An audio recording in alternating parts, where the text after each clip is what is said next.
Welcome to part 3 of The Power of Peace. And in this segment, I really want to continue to talk about how to release peace to other people. In Matthew chapter 10, verse 13, um, uh, this is in context with Jesus commissioning his disciples in verses 7 and 8 to as you go, preach that the kingdom of heaven is at hand, to heal the sick, cast out demons, cleanse the lepers, and raise the dead. Freely you have received, now freely give. And so he's talking about how, as they go out in the community, how do they demonstrate themselves?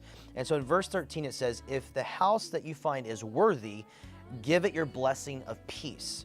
But if it is not worthy, take it back. Take back the blessing of peace. So how do you have peace to give away and also to retract? And this is an interesting concept in the kingdom of God.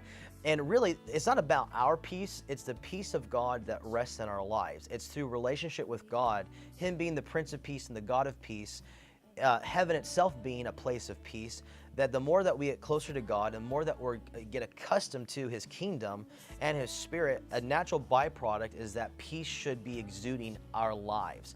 And so as we engage in other people's lives, peace should be an attribute that we are able to release to others.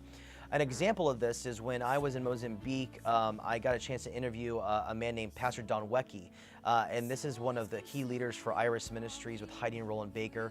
And he said that the first time he met Heidi and Roland is when they came to his house in a random village in Mozambique, and they prayed over him and his wife. And what they specifically prayed was this.